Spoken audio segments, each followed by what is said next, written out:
former President Donald Trump indicted again, this time on charges related to the Capitol riot.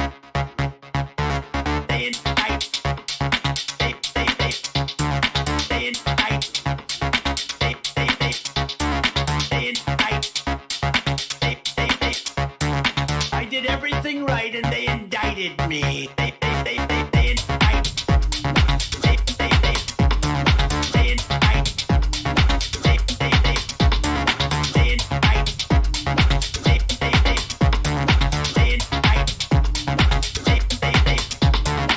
All I want to do is this. I just want to find 11,780 votes.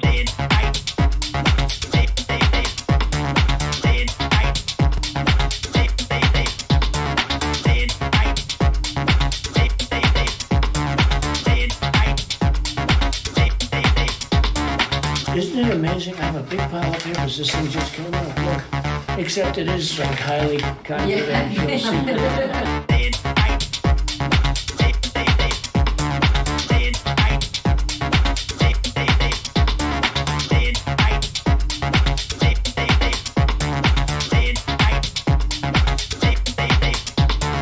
I did everything right and they indicted me. Look at that. Look at that. Look at that. Look at that. Look at that. Look at that. Look at that. Look at that. Look at that. Look at that. Look at that. Look at that. That is freaking predator right there. What? Who thinks he's smarter than you? What? Who thinks he's smarter than you? What? Who thinks he's smarter than you? This is just a specific. This is just a specific. This is just a specific. Look at that. Look at that. Look at that. Pac-Man's a loser. Pac-Man's a loser. Pac-Man's a loser. Pac-Man's a loser. This is just a specific. This is just a specific. Look at that. This is just. I'm worried about my espresso machine. I'm not. That could be your headline. It's not a joke. No. It's just I'm worried about my lathe. Out there, like just pillows. who broke into my computer? Well, the back end data just exploded. I'm talking about getting rid of the machines, melt them down and turn them into prison bars. Pillows. I'm not a lawyer. The lawyers are lawyers. The lawyers are lawyers. The lawyers are lawyers. Get rid of the machines. I'm talking about getting rid of the machines. Just pillows. Who did this attack? Who did this cyber attack? So you have, the good geeks, and they patch it up and they fix it and they put up better protection, virus protection. But here's what my attorney said. He said just pillow. They took the pillow phone. Do you frequently go to Hardee's? Is that a common place you go? Okay, that's pretty funny, David. No, it's not. I'm not. That could be your headline. The machines. I said I would have bashed through them and went to find a drive-through. It's really incredible, the branding around that. I said, no, you're not getting my phone. I said, arrest me. I've done nothing wrong. He said, no, we're not going to arrest you. I said, well, you can do anything. You hack in, and you can get rid of the machine. I'm talking about getting rid of the machines. I'm worried about my pillow. No, Bruce, that's the worst thing for you because your cervical nerves in your neck, I will send you some pillows. I'm worried about my lathe. I'm talking about getting All rid right, ladies and gentlemen, it is the start of election 2024. We start with the Republican caucus in the state of Iowa. Voting starting at the stroke of 7 p.m. Central Time. Here we see one of the candidates destined to lose, Vivek Ramaswamy. And we are getting our first information now from Iowa on this, right now, I guess essentially is what I'm saying. Voting has started in Iowa. Let's listen what NBC News has to say about it. President Trump is leading. A reminder of what's at stake tonight, right? 40 delegates, that's a small fraction of the 1,215 needed to secure the Republican nominations, about 1.5%. But a strong performance in Iowa, of course, can catapult a campaign. We have full team coverage all across the Hawkeye State with voting now underway. Our correspondents inside those caucus sites and at campaign headquarters, as we've been showing you. There you go. And we are 42 seconds into the caucus, and we know very little. As you can see, an electric atmosphere at the top left here in the Iowa caucusing. Let's see if we have audio. E2 and Clive 8.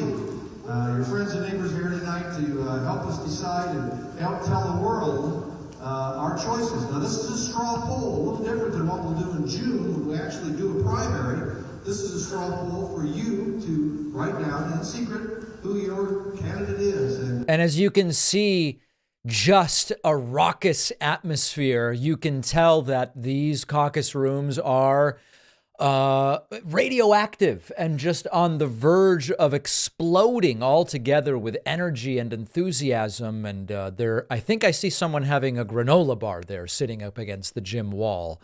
So we are going to be following the information. As you can see in the top right, it's the Ron DeSantis campaign poised to make some kind of an announcement. And in the bottom left, of course, is failed former President Donald Trump. If flags voted, Trump would certainly be winning tonight. As you can see, any number of flags there. And out of sheer curiosity, we will be following the stream from Right Side Broadcasting, where Mike Pillow, the one and only, is currently hawking kitchen towels, 25% off. Maybe that's appealing to some in the audience. We will see. Of course, we will have all of the latest information from these events. And I don't even know why Trump's not listed. There he is. So this is the full list of candidates. We have the Decision Desk HQ panel, and we have the New York Times panel. As you can see, Ryan Binkley, quiet candidate in Iowa, but potentially could throw this race into chaos, complete and total chaos. Ryan Binkley.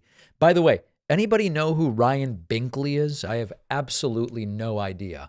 We are going to be reviewing all sorts of different relevant videos from today, a number of the candidates on the ground in the state of Iowa.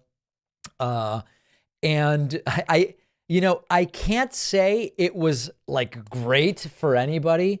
All of the candidates, I guess, struggling with the extraordinarily cold weather in Iowa. And we are really going to have to wait and see who wins. It will be Trump. We don't know who will win, so we will have the results as the evening continues. If you were just joining us, I don't know when we will have results, but I would expect that Trump will claim victory relatively early, probably too early. Trump will claim victory. And listen, I don't know. We will see. Cartwright Jones says the head of lettuce is going to win by a landslide. Let's take a look at what's going on in one of these extremely high energy rooms. Buckets. This is old school. The ballots go in the buckets. Now, why are there two sets of buckets? Remember, I told you there are two precincts here, right? 3 and 4 in Waukee. So people, depending on where they live, which precinct they're in, they're going to come and they're going to write the name of the person they're backing and drop it in that person's bucket. I mean, this is like, about as easy as it gets from just a physicality piece of it. Everybody dumping their votes in the bucket. So let's take a look at a couple of different things as we are here, because there are just so many different things to discuss. Here is one of the candidates who is available for selection in today's Iowa caucus. This is failed former President Donald Trump. He, I guess this is at whatever hotel he stayed in Iowa, or maybe in New York before heading to Iowa. Who even knows? Here is Donald Trump making a declaration. We're going to have a great night and fantastic place.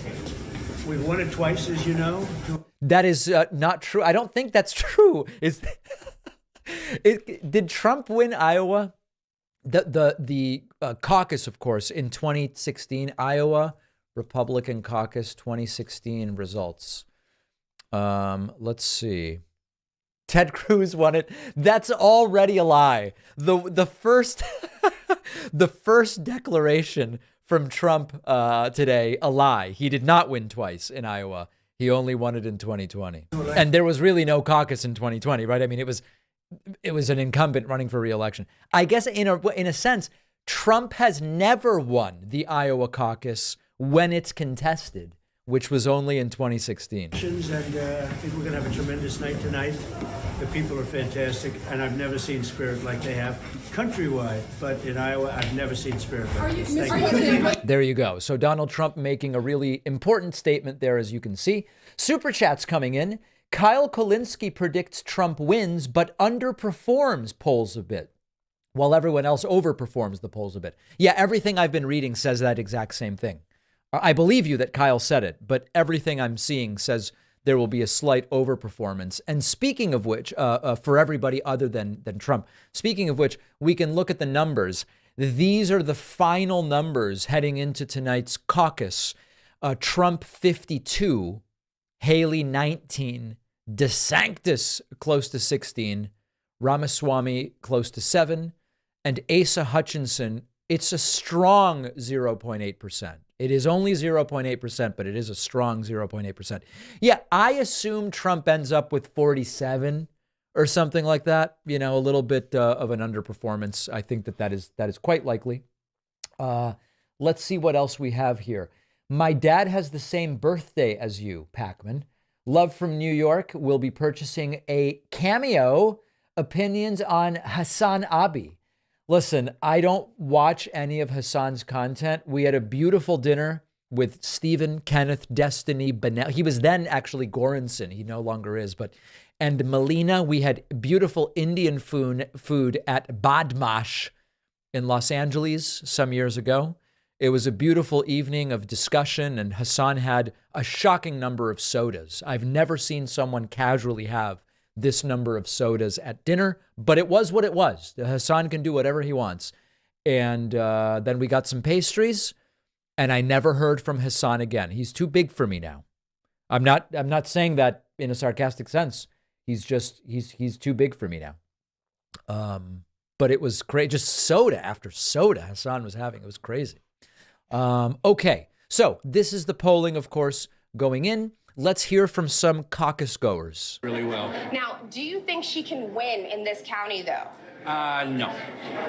To be honest with you, she's going to have a good showing, I think. Be great. But you know, Trump's got a big lead on everybody, and we'll see how Nikki does tonight. But you hope a good enough showing to get some momentum heading into the other states. Yeah, that's correct. All right, well, we will see how it turns out. We'll let you get in there, and we're going to move inside as well, Tom, so I can just give you a look at the room right now. There were 360 chairs set up in here.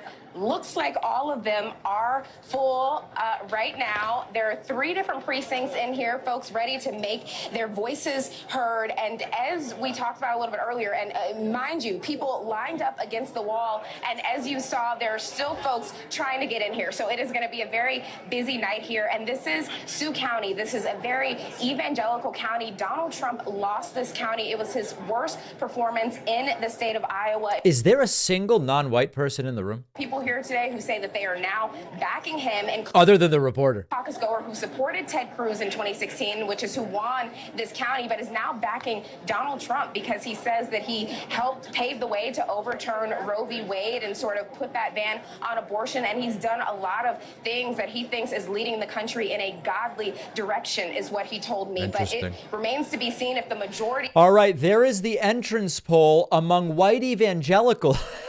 55% voting for Trump. That's hilarious. The evangelical vote going heavily to Donald Trump. Listen, folks, if the evangelical vote is going Trump, it's going Trump, right? I mean, please, what are we even doing here? Here is, again, video of the caucusing is very, very much underway. And let's take a little bit of a listen to the right-wing coverage from Right Side Broadcasting. So enlightening to the American people. So I'm not saying today that even today I think Donald Trump would win the election. Even if you're just looking at the polls, I think he would decisively win. But I'm talking about a massive landslide victory. That's what I think is coming. That is not coming. Trump may well win, but it is not going to be a landslide victory. Super chats are coming in as we continue to observe what it is that is going on here. David says, David, sir, many people are saying very strongly that each evangelical vote garnered by Trump deepens his cadmium orange hue by a shade. I did read that in a medical journal, actually.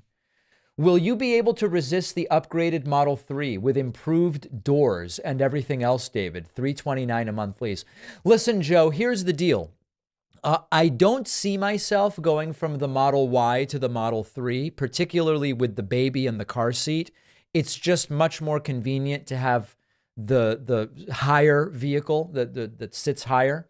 I absolutely will not be getting a Model 3 when my lease ends.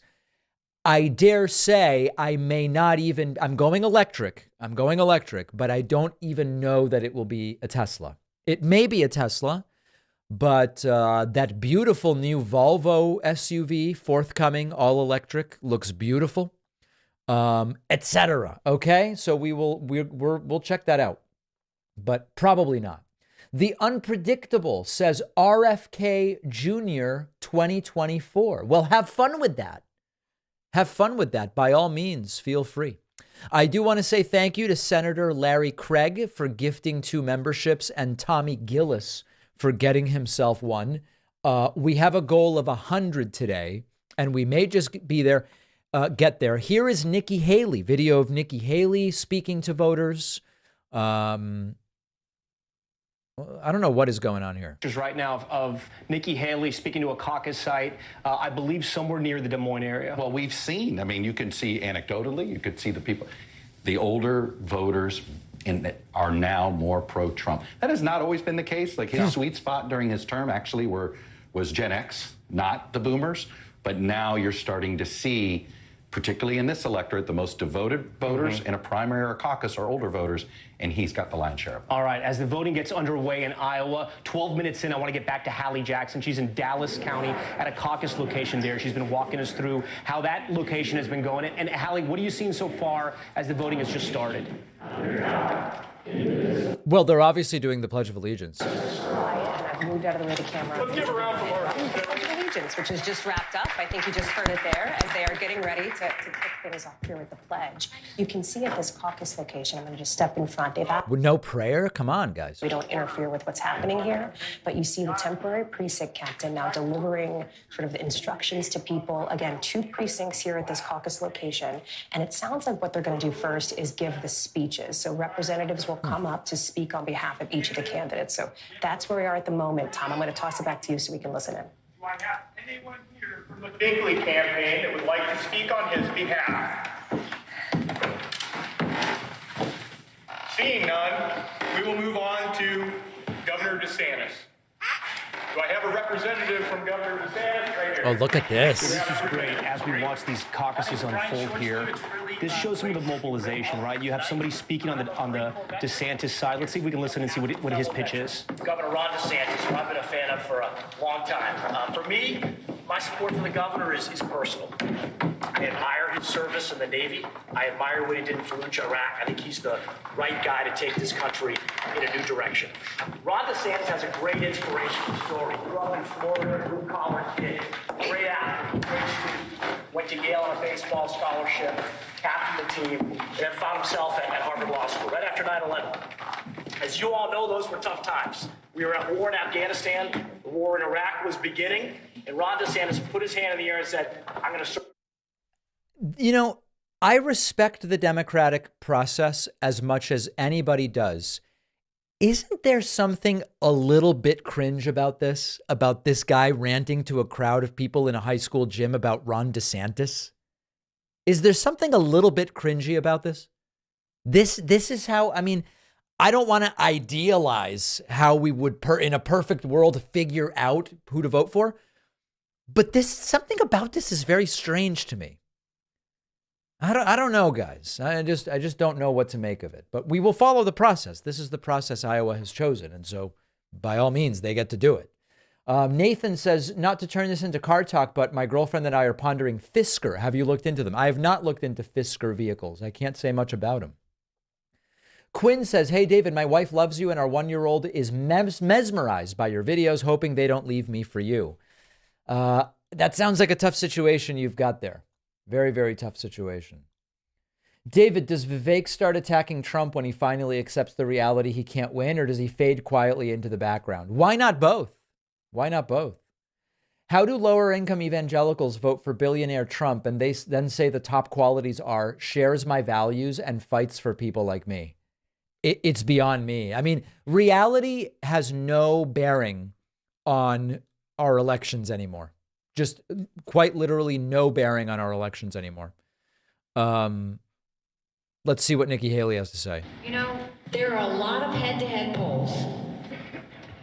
And the one thing that keeps me up at night is what happens between now and Election Day. And God help us if we ever get a President Kamala Harris, because we won't survive. Oh, boy. Nikki Haley in West every Des one of Moines those giving her head-to-head final pitch to voters there. Nikki invoking Biden might die, so vote for me? That's a weird way to go, isn't it? I don't know that that's super convincing. Very, very strange.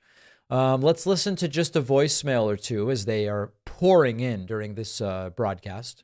Davey P, it's Larry Lorenzo, Bricktown, New Jersey, man. What happened, man? Better start calling you Lazy P now, man. It's what? It's almost 7 p.m. Central Time. You're not covering Iowa caucus yet? Come on, man. Forget about it. Well, we're live right now. We're live right now. That's I don't know.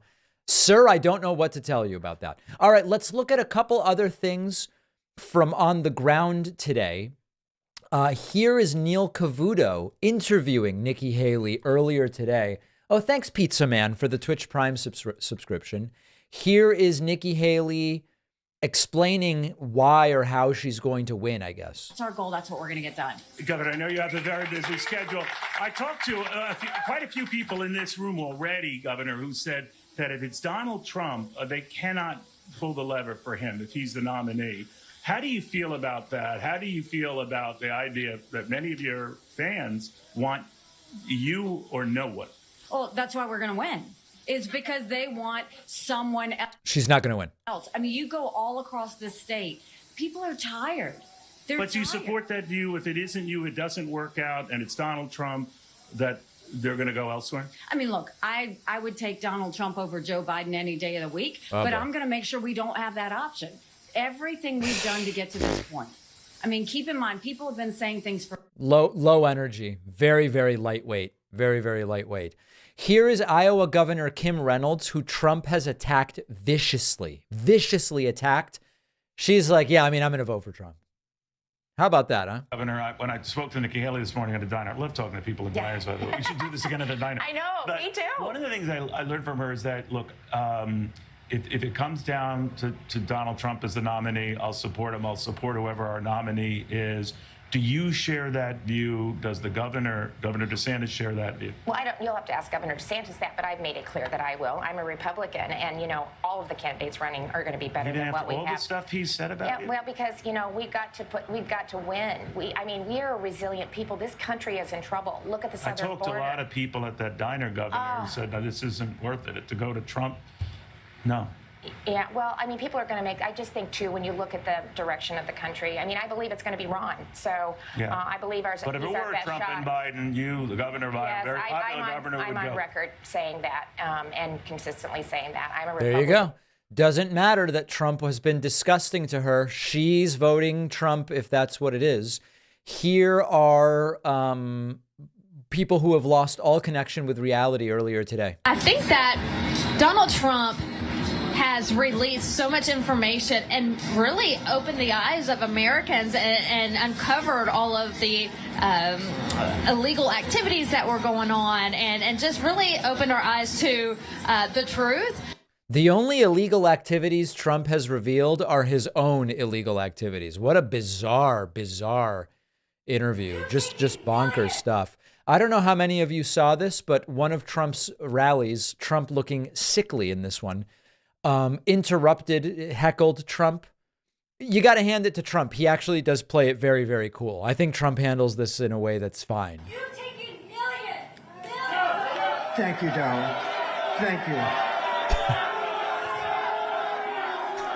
Thank you. That's all right. Go home to mommy. Your mommy's waiting. Go home. I think 99.999% of everything Trump does is stupid or falls flat. I think him handling this, obviously the criticisms from the hecklers are completely accurate, right? Completely accurate. But Trump just laughing it off and saying, go home to mommy. There's something actually like, what else is he going to do? Go home to mommy. Your mommy's waiting. Go home to mommy. Thank you very much. So young. It's amazing because that used to happen all of the time. And I don't think it's happened in 2.5 or 3 years.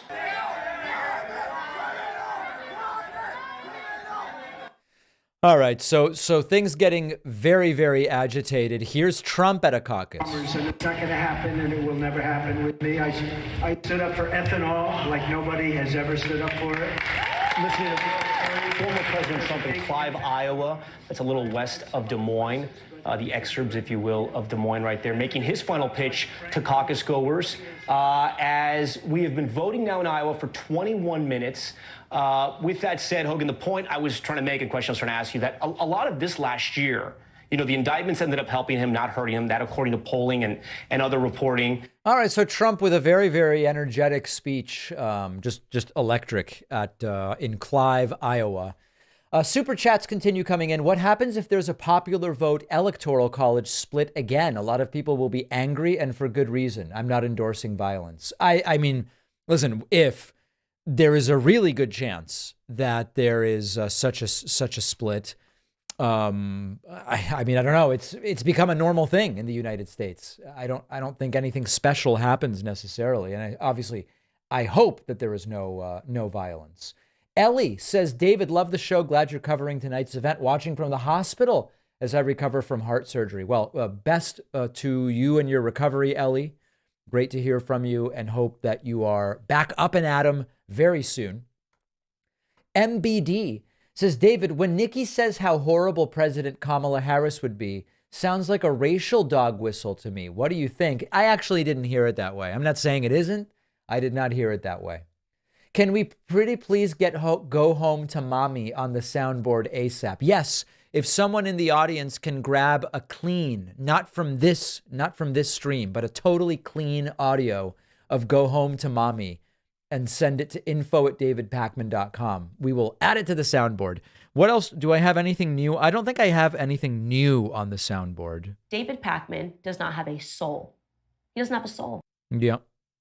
True. I mean, listen, that may be true. That may be true. Camus says, what happens if Trump has a stroke from all the rage, the hate? I couldn't tell you. That I really couldn't tell you.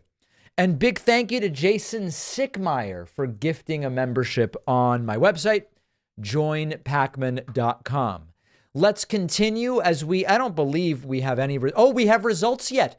With early results in, just 1% reporting. Failed former President Donald Trump has 74% of the vote. 74%. This is very early. This is based on 211 votes, not 211,000, just 211. Ron DeSantis with 15%, Nikki Haley 6%, Vivek at 4%, and Chris Christie. It's only one vote, but it is an important vote because it shows that he is not at 0. Ryan Binkley, who was my favorite to win this thing, has just received a vote. Ladies and gentlemen, Ryan Binkley. Ryan Binkley. Stepping up and has obtained a vote. By the way, do we know who Binkley is? I'm going to look him up. Ryan Binkley. Ryan Binkley is a 56-year-old politician. Okay. This guy's a pastor. He's a pastor. He has one of those crazy mega churches. And he's running very, very strongly.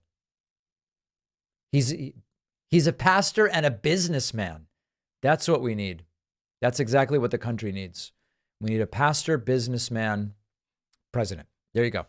All right. So very early in this evening, but Donald Trump holding about 75% of the vote. If you're just joining us, we have a ways to go. Hot Wheels asks, do you ever think how it's super shady the United States is a monopoly on stealth jet tech, even though we created it in the 70s? Super weird. I have to admit, Hot Wheels, I have not really considered that strongly before. I haven't. I do want to show folks a fantastic video. This is our great friend Davram. Davram is half of the good liars. Davram got himself right up front at a recent DeSantis rally and presents DeSantis with a participation trophy. It looks like DeSantis's wife realizes this is a troll before he does, and she actually steps in front of DeSanctimonious. It's very interesting. She runs interference. I am thrilled at how long Davram was able to get away with this, and you'll see how it all breaks down here. Nothing's going to stop us. Real quick, before we get started, thank you, everyone. Governor DeSantis, I want to present to you this participation trophy. Now, So Casey laughed. Casey first laughs, but then in about a split second, she realizes this is not good, and then she steps in front of him. Gonna win the election, right? But we're proud of you for trying. There you go. Sorry, buddy. He's special, he's unique, and he's our little snowflake. And then he gets escorted out.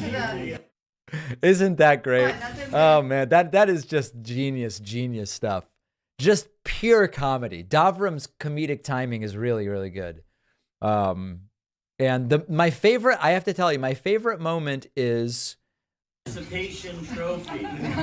it's right here where Casey DeSantis is so thrilled by this that she's mouth open laughing. And then within 3 seconds, it goes very much a different direction. Really nice job there by Davram. Here is Trump Trump earlier today. I don't know what point Trump is trying to make. So I'll tell you two different things. Number one, New Hampshire may go really poorly for Trump. So the reason Trump is doing this is he's already trying to cast doubt on the forthcoming New Hampshire results next Tuesday. But what exactly Trump means by this statement, I don't know. Let's see if we can figure it out. Good about something, then I won't say it. But we will say that in her case, she's absolutely not suited. But she's back with this Coke money. It's called Americans for Chinese Prosperity. You ever hear of Americans for Prosperity? Yeah, we call it Americans for Chinese Prosperity. It's a bad group. They're bad people, and we got to win. So they're doing that. They're fighting over here too, but it looks like they've been very ineffective. But in New Hampshire, they are actually signing people to vote. They are signing people to vote in New Hampshire. And I think that's disgraceful. I don't even know if they're allowed to do it. What does that mean? In New Hampshire, they're signing people to a contract? What does that mean? They're signing people to vote? Is that even illegal? What does that mean? They've signed people. Signing them up. Even if it means signing them up, is it now bad? Like, I know when Taylor Swift does it, voter registration drives are very bad, extremely dangerous. I saw Fox hosts saying it could be a psyop. The entire Taylor Swift voter registration thing could be a psyop. I know voter registration is bad when Taylor Swift does it. Yeah, it's all very strange. Really, really weird stuff. Very strange stuff that they're talking about. Here is another caucus that's going on. NBC's decision desk is saying that while Trump is leading, it's still too early to call. That very obviously does seem to be the case. Let's just refresh, or let's see if we've got any updates here. With 360 votes reported, this is still under 1% of the vote. Donald Trump is holding 60. We just got another dump of votes. 69% of the vote currently held by the failed former president. Ron DeSantis, 16, Nikki, 9. Just as a very, very loose frame of reference, Trump was polling 53 on the way in, Haley 19, DeSantis 16. So unless the polls are very wrong, which maybe they are, right? I don't know. We'll find out. Unless the polls are very wrong, it doesn't seem as though this yet represents how these caucuses, caucus, I don't know how the plural, how these are going to end up. But we are paying really, really close attention. Let's listen a little bit more to NBC's coverage. They're outside of a high school gym right now where extremely high-level negotiations are taking place. We don't want to be obtrusive. We don't want to mess with what's happening in that room. So I'm going to step outside because right now what you're seeing is some of the precinct business happening. So the 4 people who are standing here now, this is where the speeches were. They are the precinct captains and precinct secretaries. So they're going to be conducting the business of what's about to go down here. And they're explaining to people right now how they're going to get ready to cast those ballots, meaning put those pieces of paper right into those orange and white buckets that you see.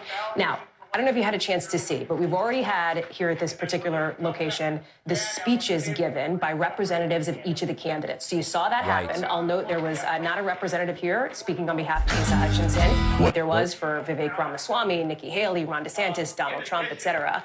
And at the end of that, we had our precinct captain, Jake, who's speaking now. He's the one in the purple shirt, I think you can see. He said, how many of you are first-time caucus goers? And we saw a fair number of people raise their hands, and his reaction was, holy cow, basically. So it's interesting to see, and we saw that at the voter registration table earlier as well, people coming in and signing up for the first time to come and caucus, to basically... Yeah. All right, a couple of other super chats. True crime analyst asks, David, sir, is that a sweater vest you're wearing? The big, strong guy asked with tears in his eyes. You know, I don't own any sweater vests. And this is one of the really weird things. I don't know how many of you remember when Allison Steinberg from OAN attacked me. She went after me for wearing a sweater vest. Let's see if we can listen to this, which I don't own. Okay. I've had Nest thermostats for a year.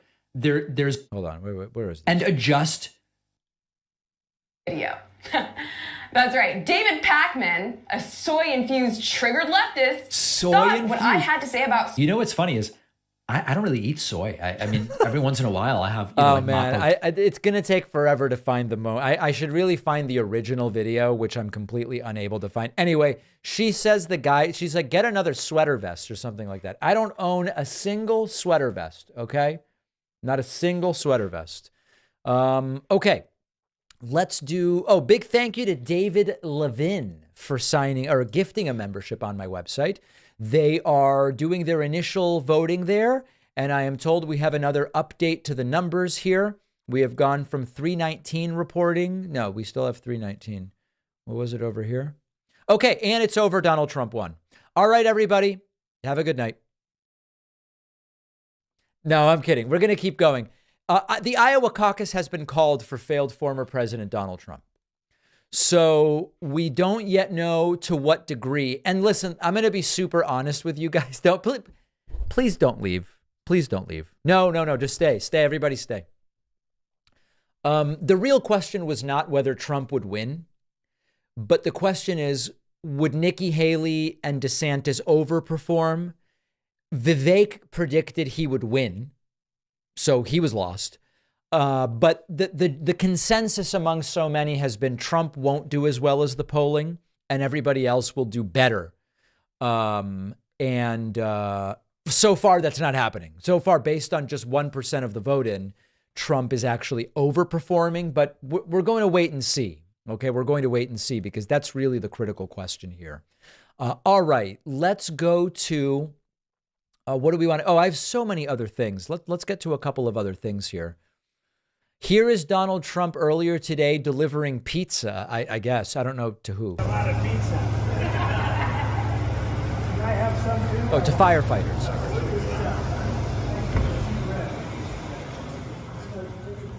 All right. Trump delivered pizza to people. Trump went to, I guess this is in the pizza place. I guess these are sort of out of order. Hello, everybody. That's a little bit slippery out there. But we made it. No, this is, I guess, a 7-Eleven of some sort. I hope everybody's having a good time. Tomorrow's a big day, I think, for our country. I want to thank Governor Burgum. Thank you very much. It's such an honor. We just had a very nice endorsement, and we're honored by it. And it's a very respected man. That's a very respected family in North Dakota. All right. Really, really exciting events. And then here is a crowd shouting down a CNN reporter earlier today. I just want to thank you. Now, while I'm here, unlike Biden, Biden would never do this. It would be the end of his political career, although the press with the fake news over there would give him a mess. Are you with the news? The camera? Yes. Oh, who are you with? We're with CNN.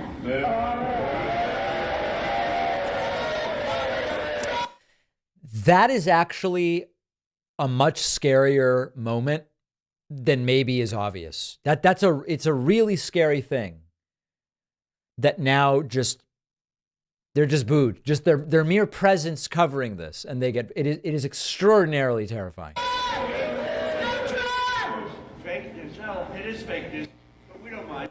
This woman right here, by the way, is a neurosurgeon. I know that would shock a lot of you to hear that, but it's true. Okay, Trump asked, are you doing more New Hampshire events because Nikki's doing well? And Trump just attacks the question. You've added a couple of events in New Hampshire. Was that a response to Nikki Haley's rise in the polls there? Say it again. You've added a couple more events in New Hampshire next week. Was that a response to Nikki Haley's rise in the polls there? Who's rising the polls? Nikki Haley's. She hasn't risen to me. See, this is a typical CNN question. They had it the other day where Nikki went up a little bit beyond. She went up 2, and she was at 11, but she beat DeSantis. I was at 69, and I went up 7, and they said Haley surges. She was at 11, but she beats it. So the headline was Haley surges, because that's why it's fake news, CNN. That's why nobody watches it. No, not for any reason. I have time here. I like.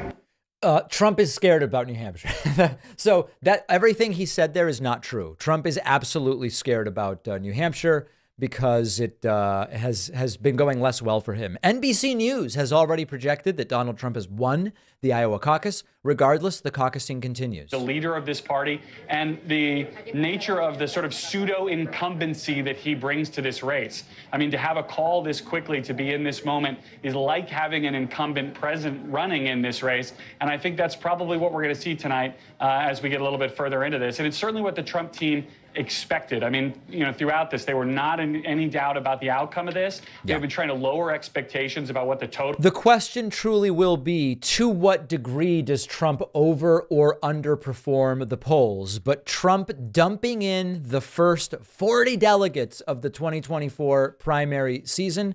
We have a few other things to look at here from earlier today. Trump asked about a bomb threat at Judge Engoron's home, says he doesn't know anything about it. A couple of days ago, there was a bomb threat at the home of Judge Engoron. Do you have a response to that? No, I don't know. I hate to hear that. I don't know anything about that. Thank you. So sincere. You can tell he really is really sorry to hear about that. This one we already looked at. This one we looked at. Okay, so that is where we are. Let's look at a few other super chats. Hey, David, if Trump gets elected, how might that affect the new investment in green energy with the IRA and CHIPS Act?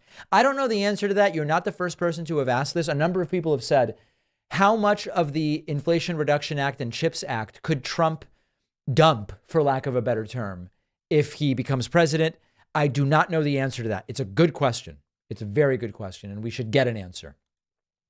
David, sir, please explain what appears to be a new studio. It looks like you're in a room full of tinfoil. Are you now a conspiracy theorist? Did I mention any conspiracy theories? It's not that I don't recall mentioning any, to be totally frank and honest. If you were just joining us, tonight is the first night of election 2024. It is the Republican caucus in Iowa. The Iowa primary comes later.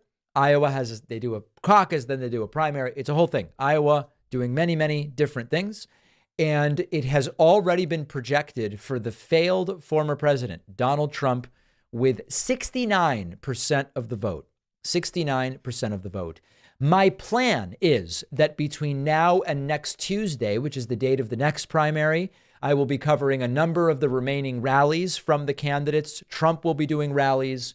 DeSantis is doing rallies. Nikki Haley's doing rallies. Maybe, I don't know that Vivek does like rallies. He seems to do these kind of like town hall type things, I guess. But I will be covering that over the next week. And then we will have live coverage of the New Hampshire primary on Tuesday, which is expected to be far more contested and less clear than this. This was expected to just be Trump all the way, and we'll see what the polling looks like. I will mention this once. If you would like to support the election coverage I would love it if you went to joinpacman.com and got yourself a membership. We have a coupon code. The code is SaveDemocracy24. You see it over my head. That is what is at stake this time around, quite frankly. Joinpacman.com. Use the coupon code. Don't use it. I don't care. We just want to get people involved. I will shout out, if I can, as long as too many people don't sign up, I will shout out everybody who signs up on the website. Really appreciate it. Let's listen to a couple of other voicemails coming in. Donald Trump is an American traitor. Keep up the great work, David. Wow. Powerful. David, please let the viewers know that they don't, the viewers don't want to vote for Trump. Some of them now do not want to vote for Biden.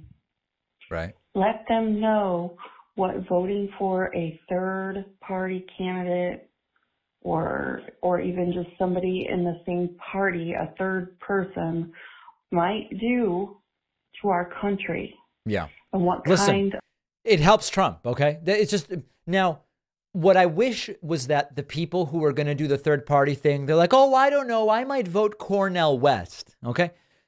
Do fine, okay? Acknowledge that it helps Trump. That's all I want. I'm not telling you not to do it. I'm just saying, don't pretend it doesn't help Trump. It sucks that that's the case. If we had single transferable vote, it would be different. Just acknowledge it helps Trump and that you're doing it anyway, that for you it doesn't matter, right? That's all I'm asking. That's all I need you to do. TK says, everything I do, everything I says are always wrong in Denker brain system. Let's see what you got if I'm standing in the front of you for real, Beardo. Don't know what that's about. The road to Trump becoming a dictator 2024. Economy is slipping. Can I just say I'm scared of the outcome in November if Trump wins? Well, you're right to be scared. It's a very scary situation if Trump wins. There's no doubt about it. And he may win. He may win. So we all have to, consider what that means in terms of what we will do in November. I know what I'm going to do, right? I mean, I know what I'm doing. Hey, David. How do you feel about the idea of down the line, once we're into this primary, seeing the other Republican candidates concede and support one of the three, DeSantis, Haley, or Ramaswamy, against Trump? Wouldn't matter. Trump has more than 60% of the vote. Everybody else is splitting like 40% of it. So, I mean, I don't think it'll make a difference. Hey, Dave, it's Tommy. Hope you're having a wonderful new year, and I see you're very strongly covering the Iowa caucuses. Yes. And I noticed that your daughter seems to be doing a really great job. Really great job. Seeing all the Facebook posts, great job. At what? Fantastic. No one does a better job than she does. I appreciate that. I mean, I really like that. I don't really know what my daughter is doing, but it's great. Sounds like she's getting a good performance review. Thanks, Anne, for the super chat. Very much appreciate that. Looks like people are getting banned for a lot of horrible things that they're doing, which is really a shame. Really, really a shame. Let's get updated numbers. As you can see now, with 1 full percent of the vote in, Donald Trump polling 58%, which is exactly what the polling predicted.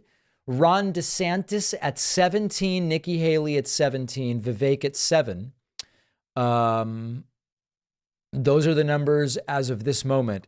As we continue to follow the caucus going, my guess is that we will hear from Trump before too long. Let's hear what Eric Trump has to say about this win. It's just that. You touched on a second, and one of the things that I was in the Rayburn congressional room this past week, in there for the contempt of Congress hearings, a markup hearing that they're in regards to Hunter Biden. You probably know Hunter Biden decided he would just abruptly show up, unscheduled, unannounced, to this markup hearing, right. And then bail whenever Representative Green started to question him. No one has probably spent more time. Representative Green, a.k.a. this dude's girlfriend. I think the American people are seeing how unfair it is that the Trump family is being weaponized or being attacked by our own government. And of course, the Biden name supersedes all of that. Yeah, and this is a family that if you ever take my laptop and go into it, you'd find beautiful pictures of my young 6-year-old and 4-year-old wrestling. Sure. Versus pictures of crack pipes and prostitution and all sorts of other kind of illicit things and shady. Illicit. I mean, it is horrible. I think people do realize that there's two systems of justice in this country. If you're Hunter Biden, you get away with murder. If you're us, you murder get now. Prosecuted to death. That's very, very sad. I mean, how many, if that was me or if that was Don, and we did that and we were in contempt of Congress, they would have arrested us before we left. We would have left the steps of the Capitol. Of course they wouldn't, but they don't do a damn thing to this kid. If we were selling, finger painting to Republican strategists and activists for $500,000 a piece, we'd be in jail, right? And guess what? They don't do a damn thing about that. If we lied on a federal firearms form of 4473, we would be in jail. I mean, he's being prosecuted for that for 1,000 times less, right? But he gets away with absolute murder. If my father's grandkids, reportedly, because you saw many of the stories, were getting checks from Romania or China, the or SARS reports whoever the hell it suggested was, all that. In complicated, crazy business structures.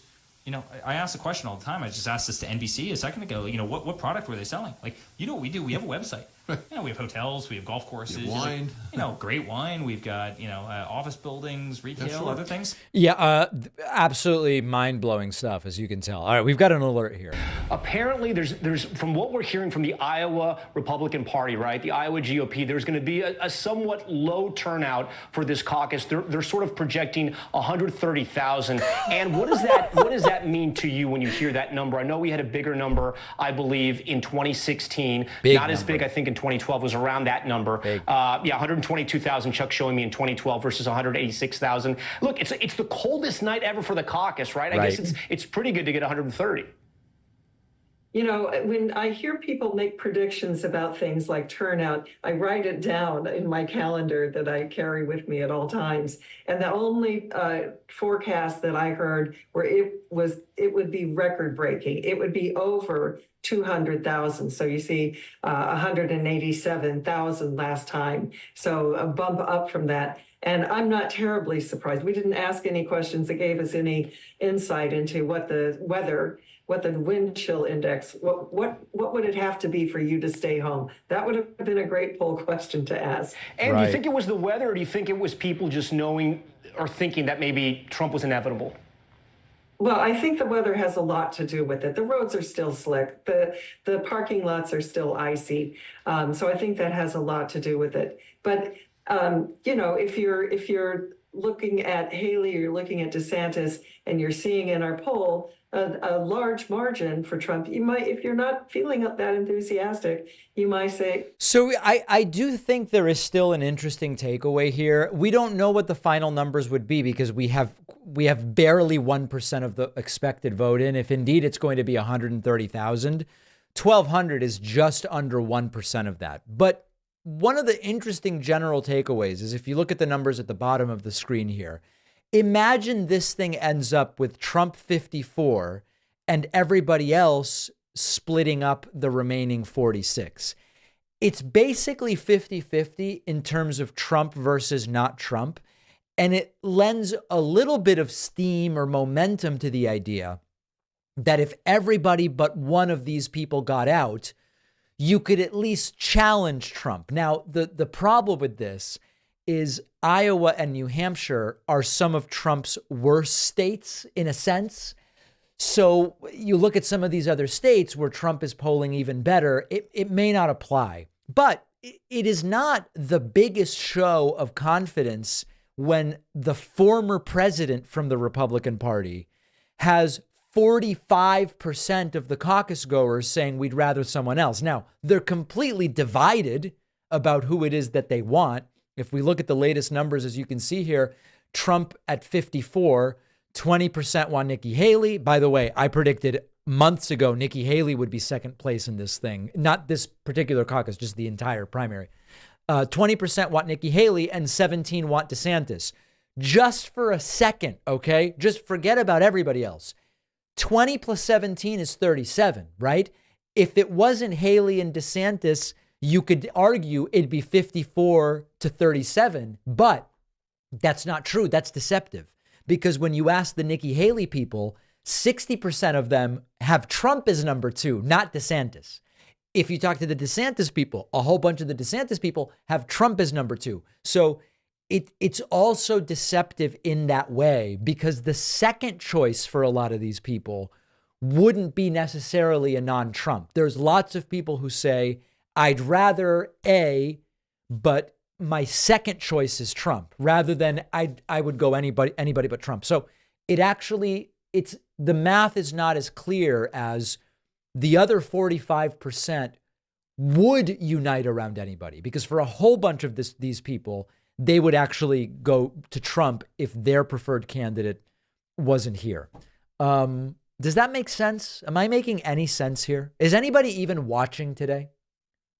There's nobody on the stream. Dear God. I want to say a huge thank you to Dana LaChance, who just signed up at joinpacman.com. Will I open phones? So here's the deal. We have a goal of 100 new members tonight. If we get to 100, I will open the phones. Is that fair? Is that simple? Let's see. Oh, we already looked at that one. Nicholas says, okay, I get it. America can vote for Trump. But what happens if he's elected and starts the autocratic dictatorial path? Honest and not hyperbolic ask. What do we do just in case? We move to blue states where we're more protected, I guess I would say, right? Julio says, crazy. My leftist friends continue to scare me. They want Trump to win because it will create the material conditions for the revolution. That's called accelerationism. That's called accelerationism. And it is not a political philosophy that I subscribe to. David, notice the protester handling difference of Haley, DeSantis, Trump, Vivek. I wouldn't be able to really characterize how each of them handles protesters. Bayphoto says not that it would change the result, but it would be interesting to compare the turnout if people in Iowa voted on ballot instead of caucus. Well, we will see, because Iowa has a primary. Of course, it's quite late in the process comparatively. So it may not actually tell us that much. May not tell us that much. Let's go to a voicemail. Hey, David. Considering that Trump has been too cowardly to debate any other Republicans this election cycle, yeah, do you think if it came to it that he would debate Biden, or do you think he would try to weasel his way out of that too? I suspect that Trump would not debate Biden unless he is convinced that Biden is so cognitively gone that he could embarrass Biden. It depends on what I lean towards Trump isn't going to debate at all, but maybe he'll end up in there. I don't know. Thanks to Lisa Rader for gifting a subscription at joinpacman.com. Big thank you to Sasha Moda, who just signed up at joinpacman.com. If you're just joining us, an exciting first night of 2024's election.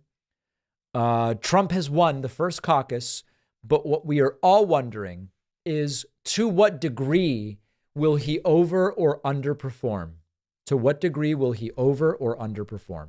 Big thank you to Matthew Dunham for signing up at joinpacman.com. Really appreciate that.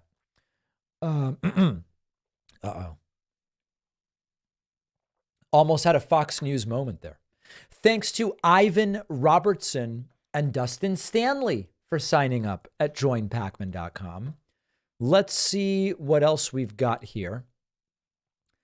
Other voicemails that are coming in. No, I think we basically got through everything relevant to the primary.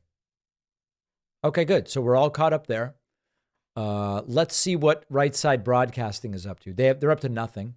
Here are videos from the Trump campaign headquarters in Iowa, DeSantis campaign headquarters, Des Moines, and caucusing happening in the upper left. Let's see if we have audio. 19, 20, 21. A very powerful forensic hand count is going on. Let's do 24. If I can get it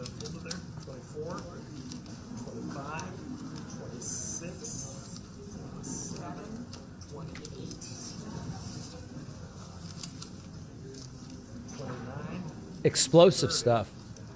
31, 32, 33, 34, 35, 36, 37, Dear God. 40, 41, 42, 43, 44. 44 for Nikki Haley. Everybody agreeing? Any objections? Any recounts? 44 is Nikki Haley. And we're ending here with Ron DeSantis. Ron's DeSantis. By the way, I do think it's relevant to remind people, Vivek Ramaswamy said, I will win the Iowa caucus. That's what Vivek said. None of us who had any common sense believed it at the time.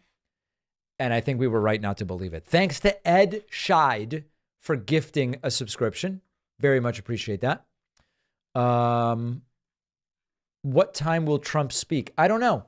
Can anybody research whether there has been any kind of statement made about when Trump will speak? Let's see if he posted anything to Troth Central. Trump will actually claim a victory that is actually his. That's interesting. No, I'm not seeing anything about when Trump will speak. If anybody sees anything about scheduling, when Trump is scheduled to speak, when he's going to speak, let me know. It would certainly be interesting to cover that. Don't know when it will be. Not sure. Look, I worked with Bob Vander Plaats on Santorum's campaign. I worked with a lot of the evangelical leaders on the ground that mobilized the vote for Rick Santorum, for Mike Huckabee, et cetera. They all supported Ron DeSantis. And like you said, it just didn't matter. And it makes me think, if you can't sell a bad product, right, that's just kind of the norm. And so when Ron DeSantis goes to all 99 counties, Huckabee did that, did the full Grassley, where you go to every single county. Senator Grassley from Iowa does that every year. Rick Santorum, we did that as well. And it paid off in the end. He surged and they both won those races.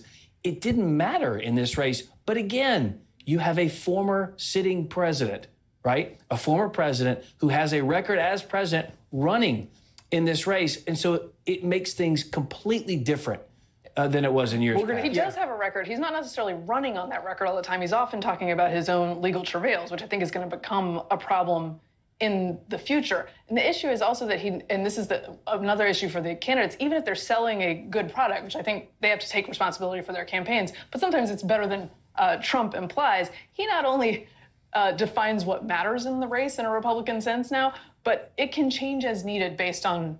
Here's an interesting question from Rick via Super Chat. If Trump gets the GOP nomination, how violent will MAGA be? Well, I don't think MAGA will be violent unless things don't go Trump's way.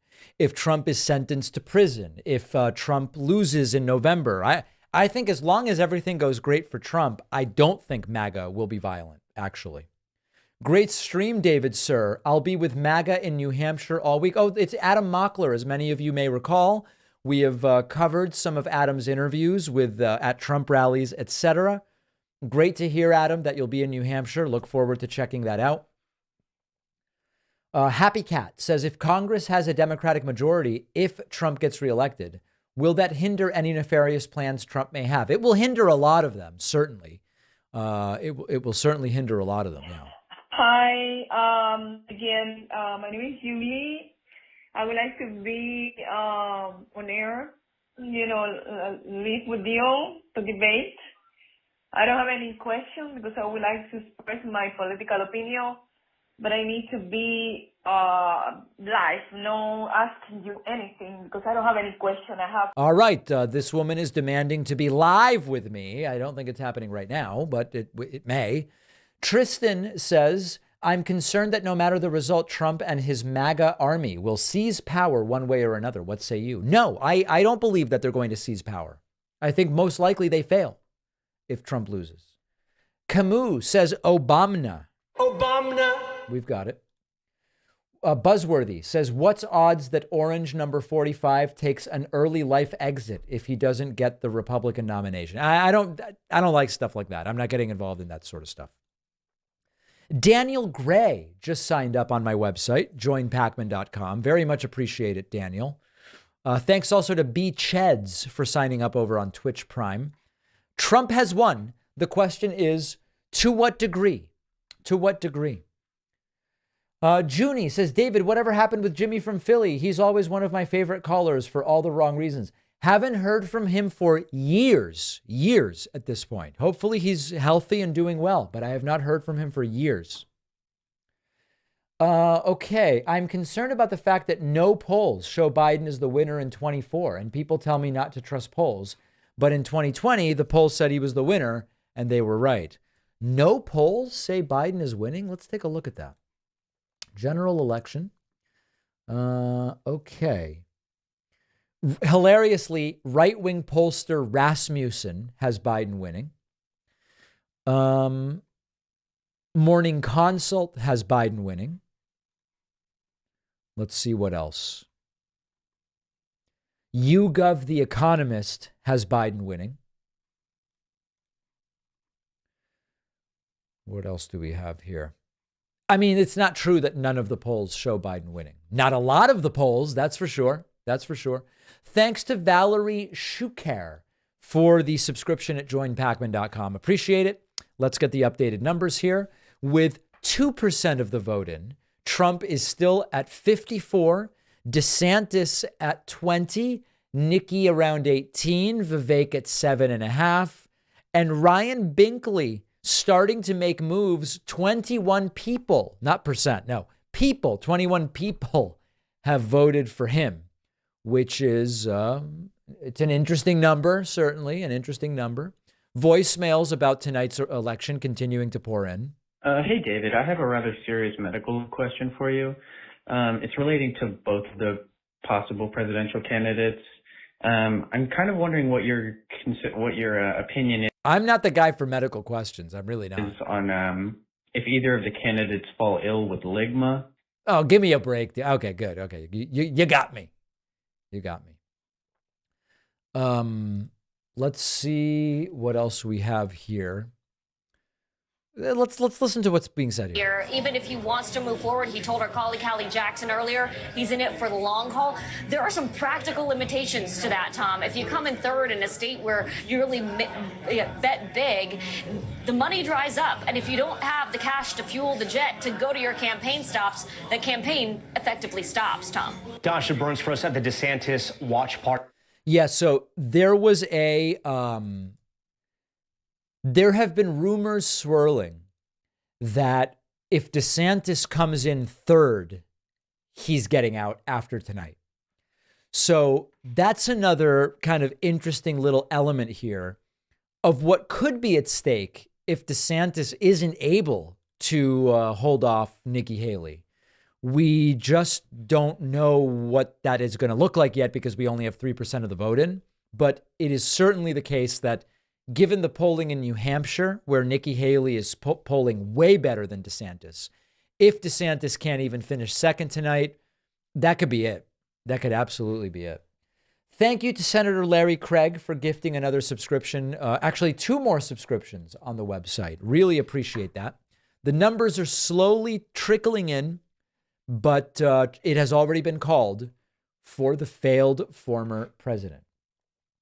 Camus coming in for Binkley and is saying Binkley 2024. Yeah, I don't know that Binkley is going to pull it off today, but it's certainly possible. It's certainly possible. Let's see. Oh, the other thing I wanted to look at here was, let me just refresh here to see if we have any more on the ground video from what's happening in Iowa. Don't really care what Marjorie Taylor Greene is up to. Really not super concerned with it. Donald Trump making a statement in Clive, Iowa. And I call him crooked. Joe Biden is the worst president in the history of our country. He's the most incompetent and he's the most corrupt president in the history of our country. And it's not even close. In fact, I said today the happiest person alive today is Jimmy Carter because his presidency looks brilliant by comparison to Biden. Not super compelling stuff, I have to say. Here's Fox News projecting the big win for Strumps. So based on the first results and our Fox News voter analysis, the Fox News decision desk can now project that former President Donald Trump will win the Iowa caucuses. Sure. The lion's share of the state's 40 delegates. This result really solidifies his place as the current frontrunner for the nomination. Yeah. Very important stuff. Vivek Ramaswamy just promised his audience in Iowa he will use the military at the northern border. And I say this as the kid of legal immigrants to this country. That means your first act of entering this country cannot break the law. That is why we will use our own military to secure our own southern border and our northern border too. That's what it means to The northern border. By the way, there are many legal scholars who believe that's illegal because it is giving the military a domestic law enforcement task, and that it is actually against the law. I know that these are the law and order people, and they would never do anything that's not, in accordance with the law, but just as like an FYI. Randall says, what is accelerationism? Accelerationism is the idea that in order to bring about more radical change, you need to actually have like a full breakdown of society. So for example, in the tradition of Marxism and some strains of communism, there is, there is the idea that you will more quickly get to communism if you have capitalism continue to get worse and worse and worse, break down, and then in comes communism. I don't buy it. Several weeks before the caucus, that was something that left the Trump campaign in 2016 scrambling. But of course, they were able to go on into New Hampshire and establish themselves as the front runner and quickly coalesce the field. What's different now is everything, not just the organization that's on the ground, but the ways in which Trump, in just the last 8 years from when we all met each other, has been able to really paint this Republican Party in his image. He started out as someone who was really considered a sideshow. And I don't know that we really can think about enough how quickly that happened and how quickly he reshaped this party, bringing voters out of the woodwork who said to us in real time in 2016 that they hadn't voted before or they had sat out for decades. All right. New voicemail coming in. Let's listen. Hi, Dave. It's me again. It's Julie. I'm calling because you need to listen to Hispanic people that come from dictatorship, because you don't know what a dictatorship is. You need to listen to Cubans, to Venezuelans, to Nicaraguans. We experience dictatorship. You are repeating a propaganda, you are repeating a narrative, and you don't have any idea what a dictator is. Okay. I don't really know about that. Very, very interesting, but Donald Trump's numbers have declined a little bit more here. Let's take a look. So NBC has Trump all the way down to 50, which now is an underperformance of 5.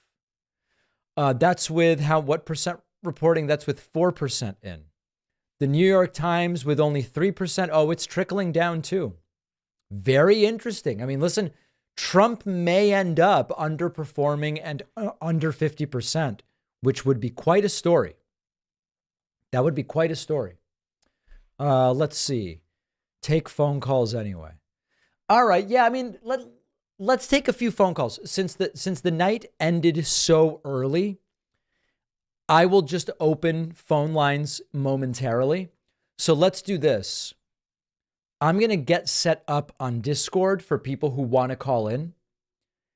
And then I will take a 2-minute break, refill my water, and then we'll open the phone lines for anybody who wants to tell me their thoughts about what's going on, etc. So here's the way we do it. We do it on Discord. Let me get this set up. Hold on. Waiting lobby. Iowa caucus live calls. Here we go. Okay, good. So, davidpakman.com/Discord. Get into the waiting lobby. Please include in your nickname who you're supporting or what your political views are or what you want to talk to me about so I can get a mix, okay? davidpakman.com/Discord. Get on our Discord. Raise your hand in the waiting lobby.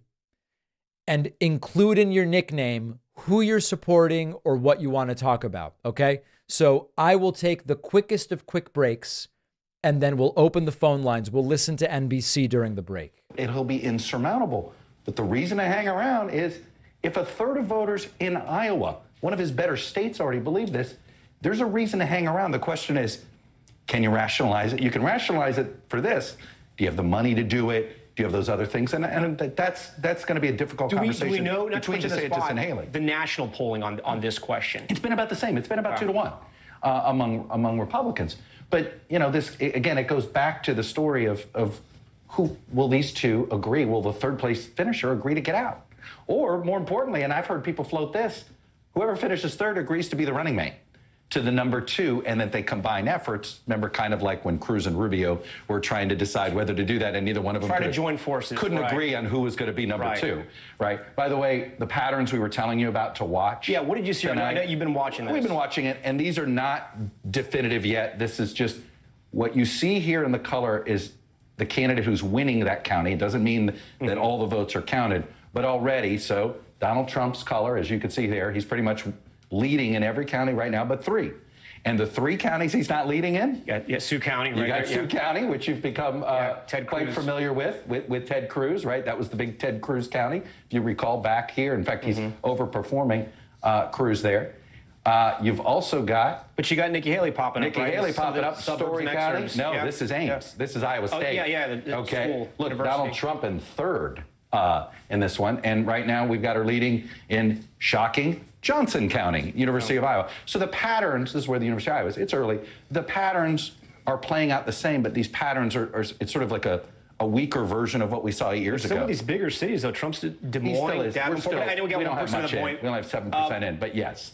Chuck, we appreciate it. You got it, brother. We want to go to an expert on Iowa, maybe the Republican expert on Iowa, Dave Kochel, and also Mark Short, who, of course, worked for former Vice President Mike Pence and knows the Trump world very well. Dave, I'm going to start with you. We spoke last week. This is not a surprise, but anything stand out to you so far in either the entrance poll data or just any of the reporting we have so far out of Iowa on the night, or was all this predicted and it went as planned?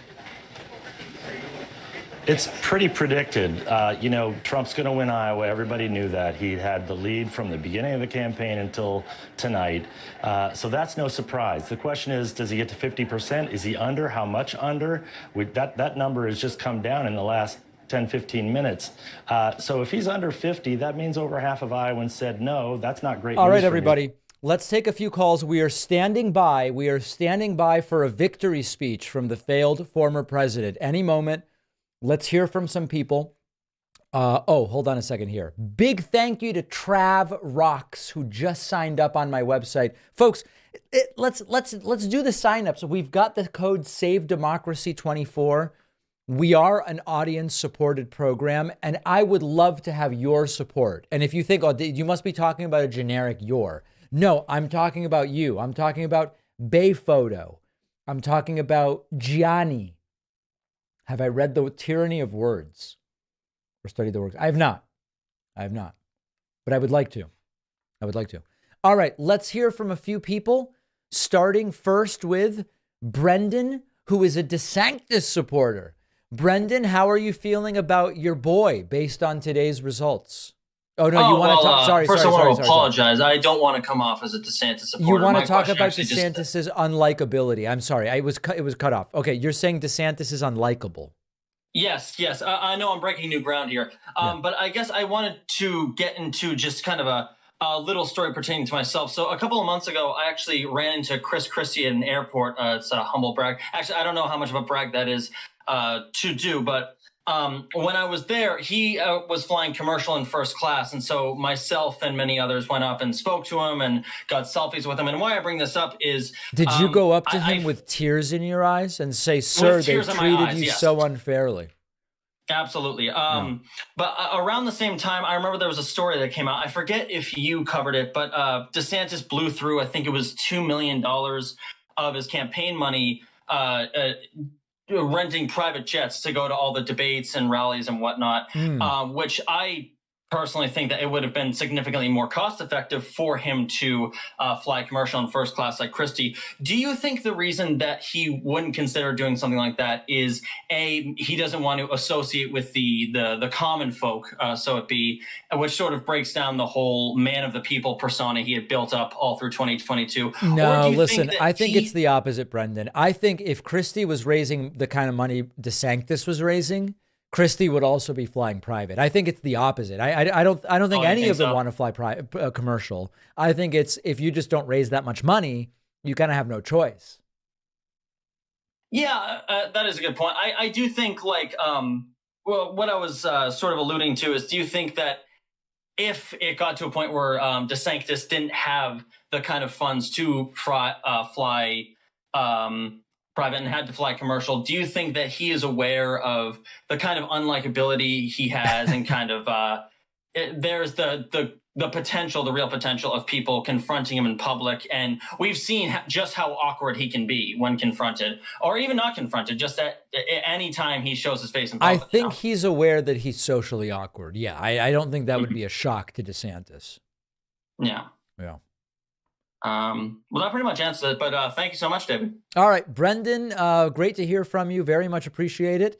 Let's go next to Brian. Brian, welcome to the program. What's on your mind today? Thank you, David. First of all, I just want to say Happy New Year, man. Likewise. Thank you. I don't know if you remember me, for 2 weeks ago, we had a conversation about Trump's presidency. No, I don't. I apologize, but I'm sure you can jog my memory. No. Oh, okay. No, we were just talking about the Muslim ban that he passed. I disagree that I think. Oh, you're the Trump guy, right? Yeah. You're the big Trump guy. What? It's funny. I don't support Trump. I actually didn't vote for him in 2016. But seeing the things that this guy, he's crazy. I would say that he's crazy. But seeing the things that he ran on and he managed to get done, even with the pushback that he received. Brian, don't make me do this again. Last time we spoke, hold on, Brian, wait, hold on. Whoa. Last time we spoke, you started with the amazing things Trump did. When I asked you for examples, you imploded. So let's not do it again. What's on your mind today? We're not. I just have a few questions, David, for you. First of all, how would you grade his presidency? Because I know we had a pandemic, but I would say that previous to the pandemic, so from the time he took office, from 2017, January 2017 to December 2019, how would you grade his presidency? Because he didn't have inflation. Everything was going smooth in terms of the economy. And so that's one question. And then the other question that Let's do it one question at a time, Brian, please. So I'm going to answer your question, but first I want to ask you something. How would you grade Biden's economy? I think that at the beginning it was a headache in terms of like the gas prices through the roof. But in terms of the economy, I would say that things are not bad based on the unemployment rate and all of that. Yeah. So I do have to acknowledge that. But I'm from Massachusetts, but what I keep hearing is in Texas and stuff, like the issue with the immigrants crossing over. Yeah. So I don't know what grade I would give him there, but in terms of the economy, I'm with you. I will give him a passing grade to. So here's my thought. I mean, listen, the economy under Trump was quite solid until COVID. The economy under Biden has also been very solid. I just don't think presidents have that much to do with the economy. I think they have essentially nothing to do with gas prices. So for me, even though elections are often a referendum on the economy, it's sort of like, can you avoid screwing it up? I think Trump's presidency was a disaster. Give it a D or whatever number, based on, if we all acknowledge, listen, the economy is more about business cycles, global events, etc. Not that much about the presidents.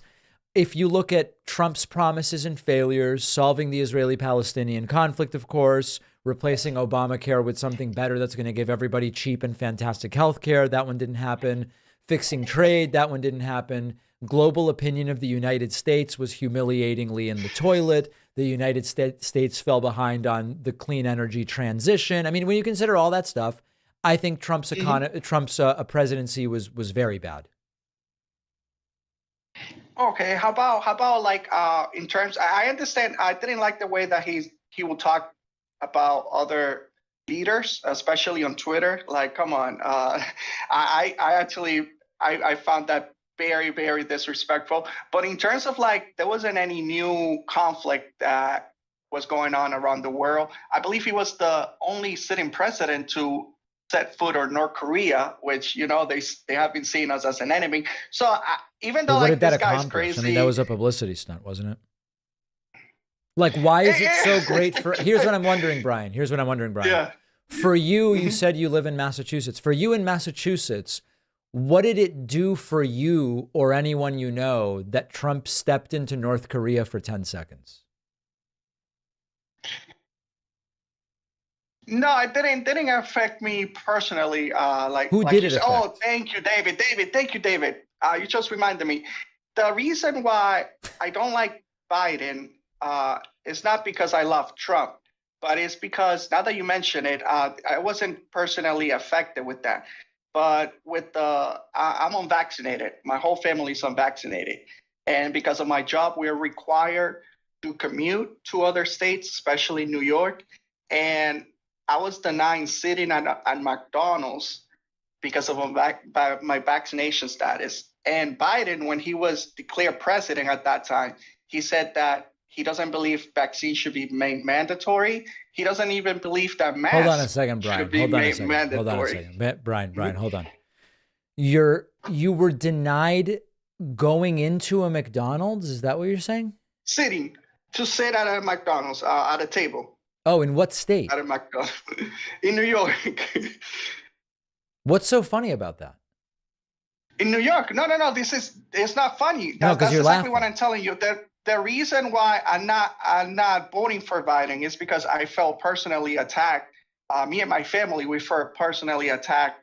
But Brian, you just said Biden said he doesn't believe in the vaccine mandates or mask mandates, and you like that. And now you're saying that's why you're not voting for Biden? You just said you like that about Biden. Oh no, when he won the presidency, he said that he wasn't going to make vaccine mandatory. Yeah. But then he switched later on. I believe it was around April. What industry do you work in? 2021. I'd rather not go into details. Just the industry, but, not the company, just generally. What industry do you work in? I oversees. I'm basically like a regional manager. Okay, so but is we it have- software? What's the general industry? Are you in the military? Is that why you don't want to say? No. then what's- No, it's not in the military. Just it is. I'm a regional manager. So there's three What are states, you? which But is, I'm just trying to figure out if you're in an industry where that even applied to you. You know what I'm saying? Are you an importer exporter? Are you an architect? No. It's basically a customer service. Let's say Assistant to the traveling secretary?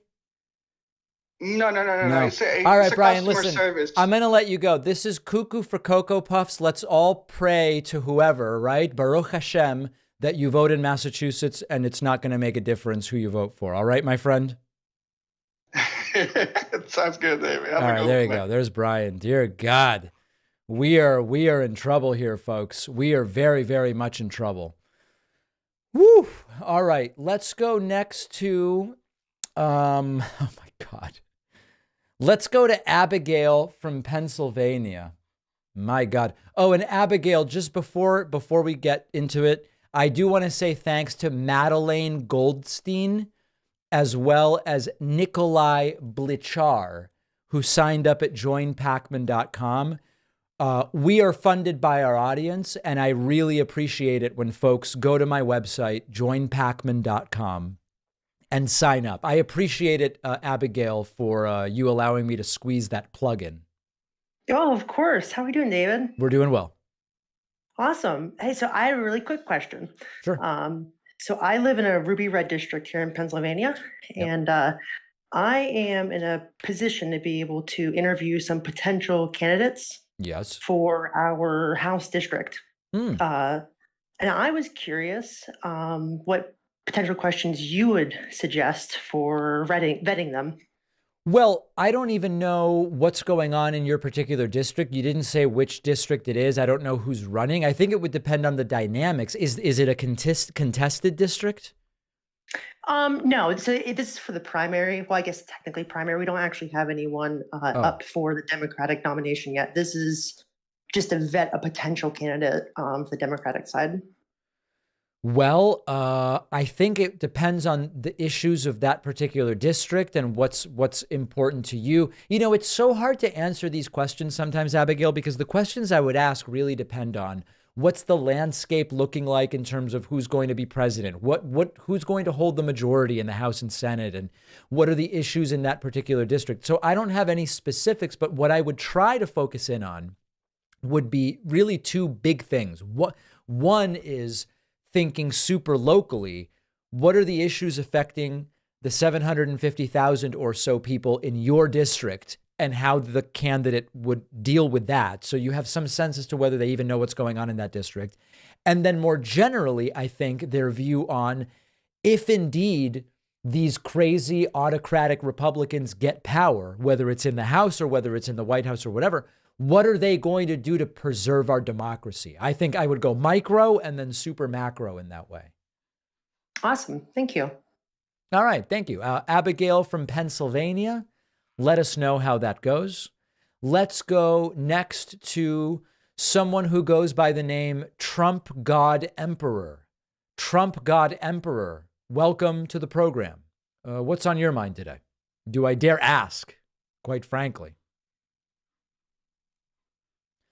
Second chance for Trump God Emperor. Did you have something you wanted to say? Hello there. How are you doing today, sir? I'm doing well. Are you from Louisiana? I am from down on the bayou down there. My wife is from Monroe, Louisiana. Okay. Yeah, so I just wanted to say, what's on your mind today? I think Donald Trump is going to win too big out here, but, he's showing out strong. Upper 40s. Sorry, what was that? Trump's doing what in his 40s? He having a strong performance. He's showing up in the high 40s. Oh, yeah. That's an underperformance of close to 10 points relative to the polling. Did you know that? I did, but, he's just running up against some stiff competition. We got old Never Nikki, and we got old Vivek, rhymes with Pig. Are you registered to vote, Raymond? I am registered, sir. All right. Okay, what do you like most about Trump? Are you registered to vote? Are you registered to vote, David? Yes, I am. Well, that's good, sir. Are you voting? What do you like most about Trump? What do you like most about Trump? He just Donald Trump tell it how it is. Uh-huh. Like what? He ain't afraid to call things what they should be, Mm-hmm. And how does that help you as an American that Trump calls people names? What does it do for you? It gives us that national respect we so much deserve, so. Like which country respects us more because Trump calls people names? There's all kind of folk that might respect us more. I think Mexico respecting us more. These are the people. Okay. All right. Well, Raymond, thank you so much for the call and these. Really appreciate your time and insights today. Let's go next to Alexander from Ohio. Alexander from Ohio, welcome to the live stream. Please unmute yourself. You're currently self-muted. I'm here, David. There you go. What's going on? Well, first of all, I want to apologize for the ligma joke. It's not necessarily pointed. It's just a funny phrase that people use. Right. Did you notice that I saw that Destiny and Ben Shapiro just did a debate on Lex Friedman's show? I heard that they did it, but I haven't seen anything. Has it been released yet? It was recorded like a day or two ago, but okay. he does uploads. He's got to like edit them out. He doesn't do live stuff, so it should be up in the next couple of weeks here. Okay. Yeah, that's it. I mean, I'm Yeah. curious to see it. It's going to be interesting. I think Ben Shapiro might. It's kind of odd, but I think he might be kind of reasonable in a debate like this with somebody like Destiny, who's not going to take anything bad from him. You know. Listen, the So performances I've seen from Destiny lately, including in that completely bonkers debate with Alex Jones and Glenn Greenwald, I would expect Destiny came in very prepared, very, very prepared. I would imagine so. That that debate with Alex Jones was like, that was crazy. That was a 3-hour slugfest of something. It was awful. Are you interested in getting back into debating at any point? You know, not really. I was actually invited to participate in that debate. Now, when it was pitched to me, Destiny was not yet attached to it, and neither were the Krasensteins. Initially, it was pitched to me as me and former Congressman Joe Walsh, who is a Republican, were going to debate Alex Jones, maybe Glenn Greenwald, and at the time there was someone else. And I said no for really two reasons. The debate was like 2 days after I was getting back from Florida, and I just wasn't going to go right back to Florida after 2 days. It just didn't make any sense. And number two, I just don't really, you really need to prepare for those debates in a serious manner. Destiny does it. He has the time and interest in doing it. He'll prepare on stream. For me, the prep gets in the way of the things that I kind of need to do in my life. And I don't want to show up and underperform. You know what I mean? So I think Destiny was the perfect person really to do it. Well, that makes a lot of sense. And I also think that since you two are probably both really good and talented speakers and debaters, that you guys might end up stepping on each other a little bit. Whereas I think either of you are debating on your own would probably be better, maybe. Yeah, honestly, I don't think it's my main. Here's the thing. As we've said many times before, and I know, Alexander, because you sound eminently reasonable, that you will agree that the winner of a debate is not determined by who is factually right, but it's determined by who is able to put on the better performance and anticipating particular arguments your opponent's going to make. It doesn't mean that you're on the right side necessarily. You agree with me? Definitely. Yeah, of course. And I think my strength is much more sitting down and saying, okay, here's an issue. Let me think the issue through and make a presentation to my audience about how I view it. My strength is not the point counterpoint rapid fire debate. I mean, sometimes I'll do it, and I used to do more of it in the past, but I think Destiny absolutely has me beat on that. Well, he's got certainly a aggressive debate style in certain occasions, and you definitely don't seem like the aggressive type in a debate, so maybe that wouldn't work out the best for you. But listen, excellent stuff, and I look forward to seeing the Shapiro Destiny thing. Yep, great talking to you, David. All right, thanks very much. There's Alexander from Ohio. I want to say a huge thank you to Easy Peasy Lemon Squeezy for the Twitch Prime subscription. Very much appreciate that. We are standing by to hear from failed former President Donald Trump, the civilly liable rapist Donald Trump, under 91 criminal charges. Let's go next to Carson, who is a libertarian. Carson, the libertarian, welcome to the program. What's on your mind today? Hi, David. First off, I just want to thank you for, you really enlightened me on a lot of this stuff about Donald Trump with Project 2025. I was wondering what you think about like some of the other candidates with Project 2025 and especially Nikki Haley. How do you think that would go with her? Would it be the same? Would she, put up more resistance to it? So here's the thing. I don't actually know. Let me check one thing before I answer that. Nikki Haley. Okay. So it's publicly known that the Koch network, the Koch brothers network, has endorsed Nikki Haley. I ask this because I've been speaking to some folks behind the scenes and I don't know what's public and what isn't. The entire Koch Americans for Prosperity sort of space likes Nikki Haley very much. And they are sort of in the political vein of the Heritage Foundation, which is involved with Project 2025. I am quite concerned that even though Nikki Haley is overtly less insane than Trump by far and actually knows some things and so on and so forth. I would be quite worried that Project 2025 would be a big influence on a potential President Nikki Haley. To me, I say we avoid all of it if we can. All right, fair enough. Thank you. All right, Carson, the Libertarian, great to hear from you. Let's go next to Walker, Marianne Williamson supporter. Well, welcome to the program, going, Dave? Walker. What's going on? Hey, can you hear me? Yes, I can. Fantastic. Well, first off, thanks for bringing me on.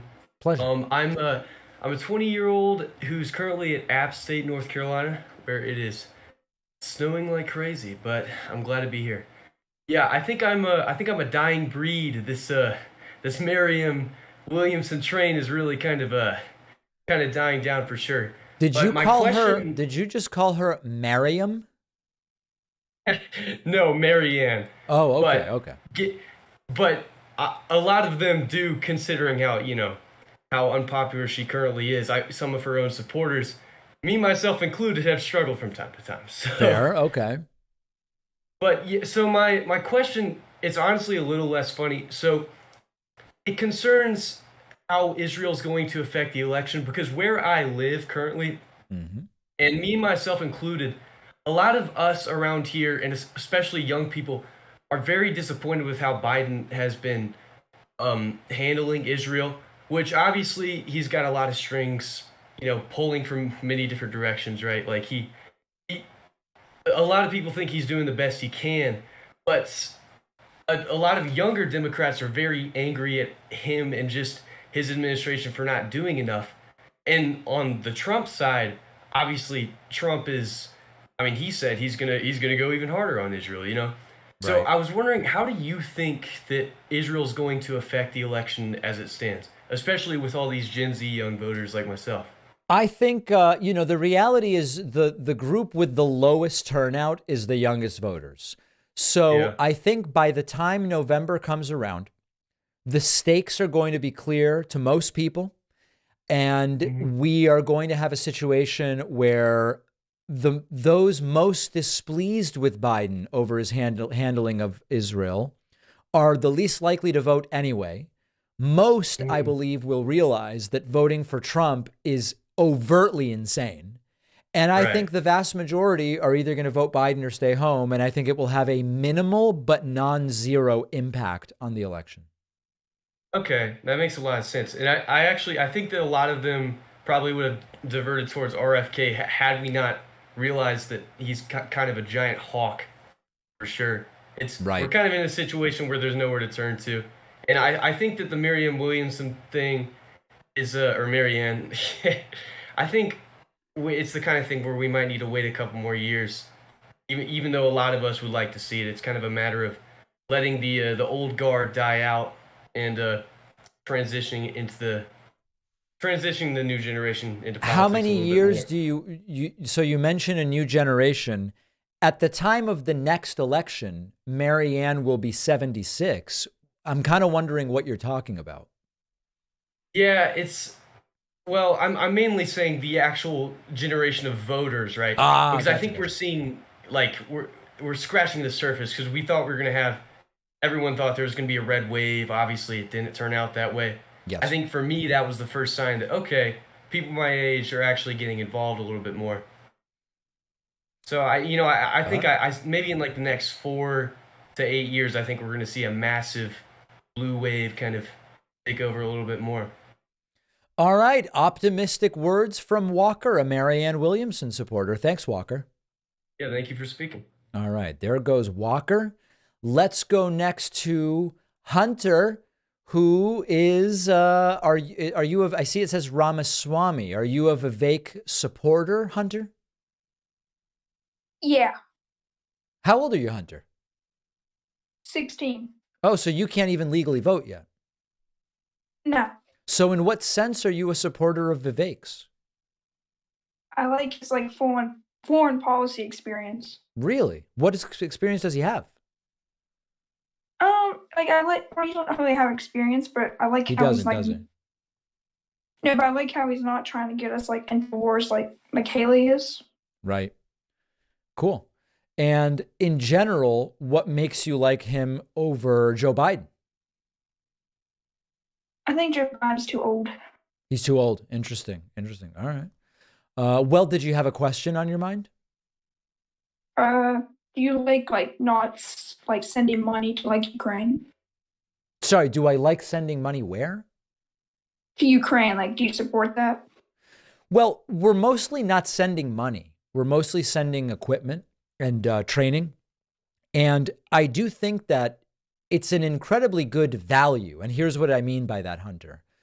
With under 1% of the military budget, forget about 1% of the budget, with under 1% of the military budget, with no boots on the ground, and with a bunch of equipment that's not even like the best stuff, Ukraine has prevented Russia from taking them over, which I believe would be very bad for Western European democratic countries and many of our allies.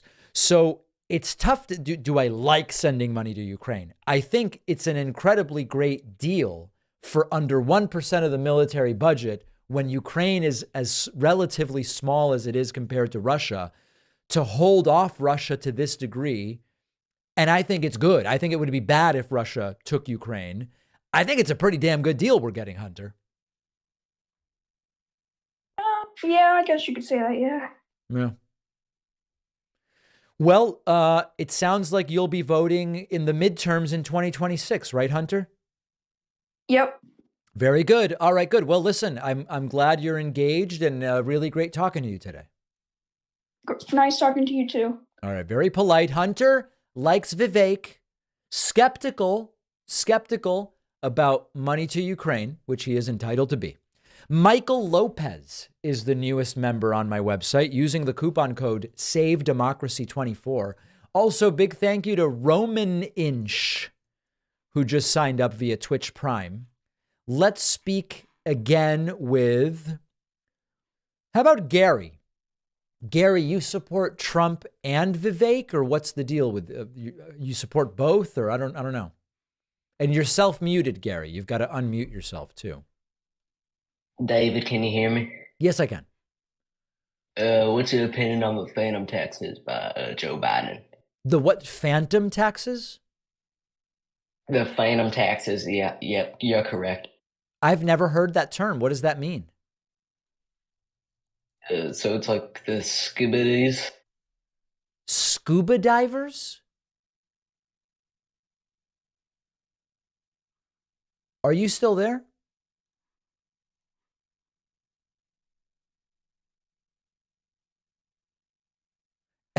Anybody know what that was about? He's memeing. Scooby snacks? He's trolling with Skibbity? I don't even know what these memes are. Skibbity, a song by Little Big. I have no clue. Is that considered funny right now? Was that funny? Wow, what a waste, huh? What a waste. I don't even get the joke. I guess I got trolled, guys. I'm sure it's going to affect me. All right, let's see who else we've got here. There was it looked like there was a serious Vivek supporter. I guess not. All right. Let's try, where are we going to go? I don't know, guys. How about Nate from Middle Tennessee? Nate from Middle Tennessee, welcome to the program. What's on your mind? Nate from Middle Tennessee, welcome. Hey, David. I was just wondering, how do you feel that money is going to be an issue in this election? Because with Donald Trump having so many court appearances and all his money going into his criminality. Is there the rest of that? It sounds like that was the first part of a sentence. With all Trump? Yes. Yeah. I apologize. I'm a little nervous, but No, you're doing great. You're I doing was great. just wondering. I was just wondering how you think that'll affect the election, because with Biden having more money available to do ads, right, and things like that. You know, I have Do you to feel admit, that- Nate, it's not totally transparent to me to what degree Trump's legal defense money and campaign ad spend money is being commingled. I can't possibly really answer this question because I don't have any clue whether these are commingled funds that Trump is involved in or whether these are separate things and it won't have any impact whatsoever. But the big picture of the question, which is Trump is certainly expending some resources when it comes to the legal defense. And Trump is certainly going to be expending time going from courtroom to courtroom while the campaign is going on. I imagine it will absolutely affect his campaign. Okay, thank you so much. That's all I had. And All right. Nate I- from Middle Tennessee. Sorry, I think I dropped the call a little too soon, but I do very, very much appreciate it. Why don't we go next? I saw a call here that looked interesting. Where did it go? There was a very compelling call here. Oh, yes, here it is. Lily from Appalachia. Yes. Hello. Hello, it's Appalachia. Appalachia. Welcome. Yeah, there's a saying here that if you pronounce it Appalachia, I'm gonna throw an Appalachia. I like it. Very, very good. So, my main reason for calling, Yes, is I've been wondering what your opinion is on the current conservative sort of Republican stint that Appalachia is under lately, because Appalachia used to be a Democratic stronghold. Right. And I speak to a lot of people in my family, or like older people in my community who are lifelong Democrats who switched over specifically to support Trump, Yep. who still support all the same economic policies, still are very pro-social welfare, are very pro-union, and have very liberal economic policies, yet for some reason, they're super infatuated with Trump and have turned away from the Democratic Party. I think it's basically a cult of personality, and it is based in part on the correct belief. Okay, so this is the interesting part. Part of what is absolutely true is that both Democrats and Republicans haven't done enough to help Appalachia, right? I mean, whoever you want to blame more or say, well, Democrats care more than Republicans, but the situation in Appalachia in great part is a disaster. And so a lot of the folks you're talking about gravitated to Trump because, listen, Trump's rich. Okay, so that's interesting. And maybe he could make us less poor. And nobody else is doing anything for us, so at least it's different. So, you know, the populist rhetoric, the faux populist rhetoric or whatever, it worked. And I kind of get it in one sense. And I think that's what's going on. Yeah. And there's another interesting example and why I think Democrats could still potentially try to, maybe not while Trump is, currently still a president, but maybe after he's passed away, like 10, 20 something years down the line, Democrats could sort of resurface in this area. And that is, if you look at certain Democrats, like, for example, in my state, Andy Beshear, who I actually personally met last year, Okay. still holds some like very liberal policies, even very liberal social policies compared to the rest of Kentucky, but has been able to be a very popular governor and win the governorship by what I think is a pretty decent margin. And that is sort of, he is very pro-labor. He has, I don't know if he actively participated in some labor strikes in the state, but he's sort of done this PR thing where he's sort of went beside sort of union voters and like, hey, I am very pro-union. I am very supportive of these people. And I think what Democrats have been doing lately, which I support, is a lot of them, like say, President Biden has done this. I think Lily, I'm so sorry to interrupt. Did you have a question here? Oh no, sorry. The original question was what you just. I do have a second real quick question though. Another thing I was running specifically relating to the caucuses and whatever is what do you think specifically marks the beginning of an election season? Of the season, I would say candidates declaring that they are running and campaign ads starting to be purchased. Okay. Because I was curious about this because I have I get different answers from different people about where they think the start of sort of the election year and the election season is. All right, Lily, thank you very much for the call. I appreciate it. Let's chat with, let's see here. Why don't we chat with, oh, you know what? The Discord is actually getting dumped. Something's going on with the Discord. We're having a problem in the Discord. I'm getting an alert that we have a problem. And I'm also getting an alert that Trump won't speak for potentially 90 more minutes. All right, you know what, guys? We're going to wrap. This election is over. Trump has won. It's been called for Trump. We've got a show to do early in the morning. So I'm actually going to wrap. Trump may not speak for 90 minutes. We'll cover whatever he and the other candidates say tomorrow. The Discord channel is getting raided, so it seems a little bit risky to just keep taking calls right now. So this will conclude my coverage. 1 down, many to go, 49 to go, plus Puerto Rico and others. So we will see everybody tomorrow. Make sure that you hit that subscribe button on the way out. We are still working on our 3rd million when it comes to YouTube subscribers, which is a really important number. So consider it, okay? Consider it. And we'll be back soon with another stream. Thank you for joining me. Trump wins the first one.